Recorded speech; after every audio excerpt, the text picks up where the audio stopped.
নমস্কার তোমাদের সবাইকে সানা স্মাইল এডুকেশন সেন্টারে স্বাগত জানিয়ে আজকের ক্লাসটি শুরু করছি। আজকে তোমাদের সঙ্গে আলোচনা করব তোমরা যারা ষষ্ঠ শ্রেণী তৃতীয় পর্যায়ক্রমিক মূল্যায়ন পরীক্ষা দেবে তোমাদের জন্য রায় ও মার্টিন প্রশ্ন বিচিত্র থেকে আজকে সমাধান করব ষষ্ঠ শ্রেণীর বাংলা বিষয়ে মডেল নাম্বার 5 অর্থাৎ 5 নম্বর স্কুলে যে সমস্ত ছোট ও বড় প্রশ্নগুলি আছে তার সমস্ত প্রশ্নের উত্তরের সমাধান করে দেখাবো। চলো দেরি না করে মূল বিষয়ে যাওয়া যাক। দেখো কি আছে, যতীন দাস বিএ ক্লাসে ভর্তি হয়েছিলেন বঙ্গবাসী কলেজে। অপশন খ। 2 দাগের প্রশ্নের উত্তরটা হবে প্রফুল্ল। অপশন গ। 3 দাগের প্রশ্নের উত্তরটা হবে 14 রান। অপশন ক। 4 দাগের প্রশ্নের উত্তরটা হবে অপশন গ গৌতম বুদ্ধ। 5-এর উত্তরটা হবে অপশন গ করুণ নয়নে। 6-এর উত্তরটা হবে অপশন খ স্যার আইজ্যাক নিউটন। পরবর্তী দেখো 7-এর প্রশ্নের উত্তরটা হবে সমাপিকা ক্রিয়া। অপশন খ। 8 দাগের প্রশ্নের উত্তরটা হবে অকর্মক ক্রিয়া। অপশন গ।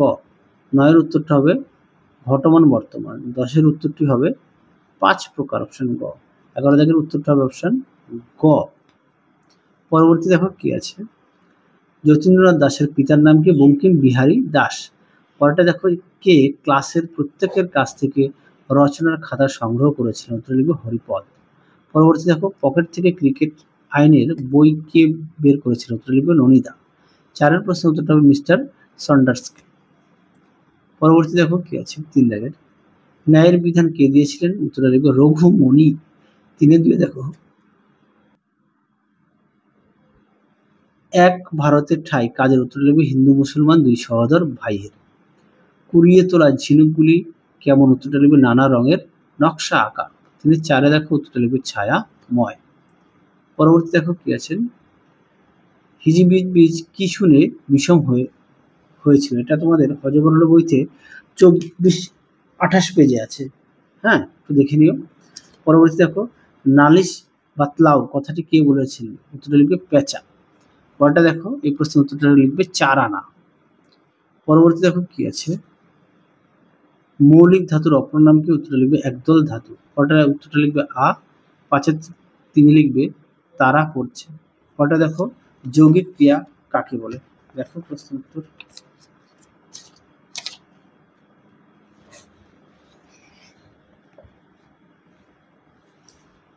দেখো উত্তর, এখান থেকে এই অবধি লিখবে। পরবর্তী দেখো, 5-এর 5-এ সরল বাক্য কয়টি সমাপিকা ক্রিয়া থাকে? উত্তর লিখবে 1টি।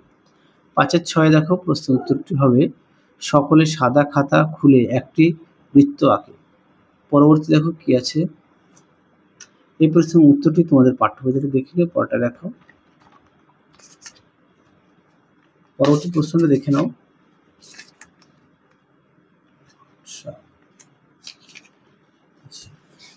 দেখো প্রশ্ন উত্তরটি এখান থেকে এই পর্যন্ত। পরবর্তী দেখো 6-এর 3 প্রশ্নটা দেখো উত্তর।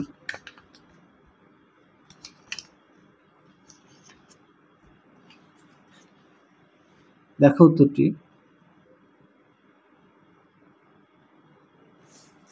পরবর্তী দেখো 7 দাগে সংক্ষেপে নিচে যে কোনো দুটি প্রশ্নের উত্তর দাও। কি আছে 7-এর 1-এর প্রশ্নটা দেখো, তোমাদের উত্তরটা দেখায়।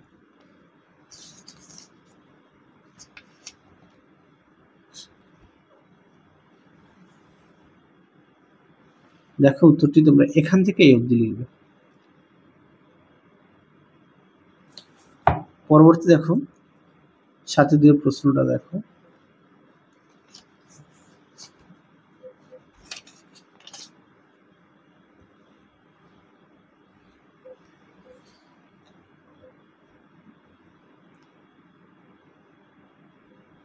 দেখো প্রশ্ন উত্তর এখান থেকে এই অবধি লিখবে। পরবর্তী দেখো, কি আপনার বাণী? বাণীটি নিজের ভাষায় লেখো।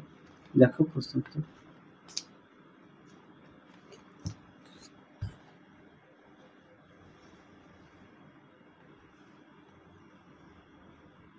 তোমরা এই প্রশ্নের উত্তরটা এটা লিখতে পারো।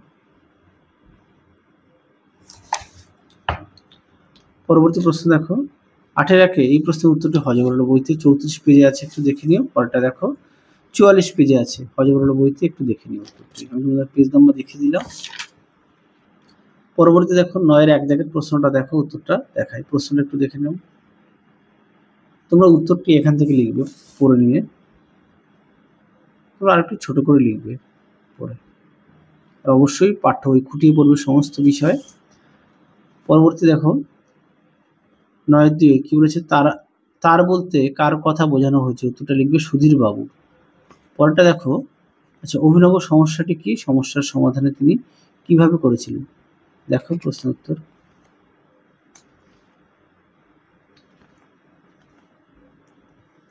উত্তরটা তোমরা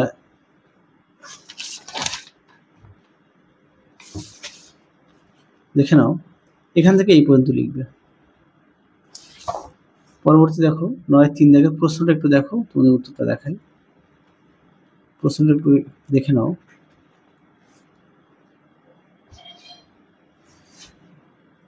দেখো উত্তরটি এখান থেকে এই লিখবে। পরবর্তী দেখো 10-এর 1 দাগ, 10-এর 1-এর প্রশ্নটা দেখো, উত্তরটা দেখাই।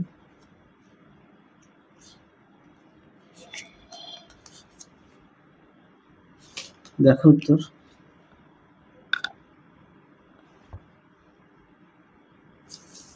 পরবর্তী দেখো 10-এর 2 দাগের প্রশ্নটা দেখো,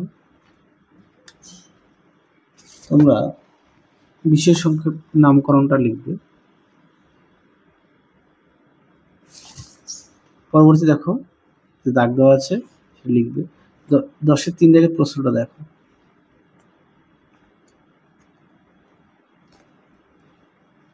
দেখো উত্তর এখান থেকে এই অবধি লিখবে। পরবর্তী দেখো 11-র 1 দাগ, কে গিয়েছিল, উত্তরটা লিখবে ন্যাড়া। আচ্ছা গানের পদটি কি, উত্তরটা হযবরল বইতে তোমরা 29 পেজে পেয়ে যাবে। পরবর্তী দেখো আমি তো অবাক, কথক কে, উত্তরটা লিখবে আমি হচ্ছে কথক সুকুমার রায়। তার অবাক হওয়ার কারণ, এটা হযবরল বইতে 45 পেজে পেয়ে যাবে, দেখে নাও। পরবর্তী দেখো নিচের গদ্যাংশটি পড়ে প্রশ্নগুলোর উত্তর দাও। তোমরা এটা একটু ভালো করে পড়বে, আমি উত্তরটা বলে দিই। 1 দাগের উত্তরটা লিখবে নবাবী আমলের কথা। 2 দাগের উত্তরটা লিখবে উৎসব কোথায় অনুষ্ঠিত হয়েছে, উত্তরটা লিখবে ভাদ্র মাসে ভরা নদী। তারপরে দেখো ভরা নদী ভাগীরথীর সুবিস্তৃত প্রাঙ্গণে অনুষ্ঠিত হয়, উত্তরটা আরো একবার বলছি। উৎসব কোথায় অনুষ্ঠিত হয়, উত্তরটা লিখবে ভাদ্র মাসে ভরা নদীর ভাগীরথীর সুবিস্তৃত প্রাঙ্গণে অনুষ্ঠিত হয়। এখানে কোন জেলার কথা উল্লেখ আছে, উত্তর লিখবে মুর্শিদাবাদ জেলার। পরবর্তী লিখবে 3-4 উত্তর লিখবে কারুশিল্পীরা। পরবর্তী দেখো পদান্তর নবাবী নবাব। তাহলে চলো আজকের মতো এখানেই সমাপ্ত করছি, আবার দেখা হবে খুব শীঘ্রই তোমাদের পরবর্তী ভিডিওতে। তোমরা সবাই সুস্থ থেকো, ভালো থেকো, আজকের মতো টাটা।